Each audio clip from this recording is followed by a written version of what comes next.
आपका सवाल है कि विश्व एक है, जगत एक है, जहान एक है, संसार एक है, हम आप एक हैं, तो बराबर कर दो ना का सवाल आज भी क्यों अटका हुआ है।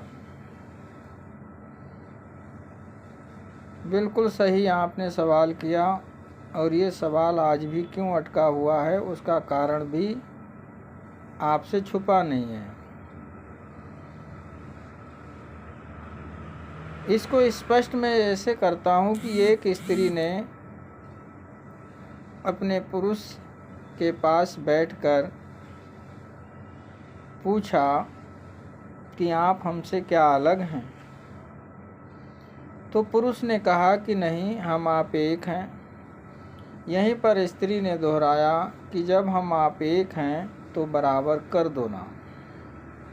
बस यही उदाहरण आप जनता स्त्री है और पति उसका कौन है, संत, सामंत और शासक। संतों के द्वारा, सामंतों के द्वारा, शासकों के द्वारा मंचों से कही गई बातें कि हम आप एक हैं, कोई भेदभाव नहीं है। जनता ने यहीं पर दोहराते हुए कहा कि जब हम आप एक हैं तो बराबर कर दो ना। फिर भी ये सनातनी सवाल आज भी बना हुआ है। उसका कारण है कि 50% पुरुष या स्त्री जो विश्व में हैं, एक तरफ मान घटेगा तो दूसरी तरफ बढ़ेगा। इसलिए समानता आज भी नहीं हो पा रही है। दूसरी तरफ स्त्री के पास ऐसा कोई सूत्र नहीं है, अर्थात जनता के पास ऐसा कोई सूत्र नहीं है जो हम एक हैं तो बराबर कर लिया जाए। ये है नहीं। उसने अर्थात जनता ने समय समय पर संतवाद की व्यवस्था, सामंतवाद की व्यवस्था और फिर लोकतांत्रिक शासकीय व्यवस्था को भी किया कि कहीं ना कहीं कोई ना कोई ये हमें एक करेंगे, लेकिन आज भी नहीं हो पा रहा है। इससे स्पष्ट यही हो रहा है कि ऐसे तो ये होगा नहीं। इसलिए प्रकृति ने देखा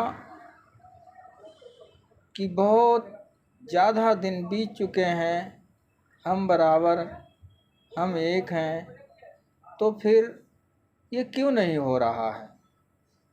क्योंकि उसने देखा और सोचा कि इसका कोई ना कोई कारण है। तब कारण के लिए एक पुरुष को चुना। उस पुरुष ने उस कारण को ढूंढा और उस कारण को ढूंढकर हम आप एक हैं तो बराबर कर दो ना का सूत्र ढूंढा, और सूत्र के साथ फिर फार्मूला भी उसने खोजा। और आज प्रकृति द्वारा प्रदत्त उस प्राणी के पास ये सूत्र मिल चुका है, जो 2025 तक संपूर्ण भारत से लगाकर विश्व तक ये जाएगा। यही करुण पुकार का सूत्र है जो प्रकृति ने प्रदत्त किया है।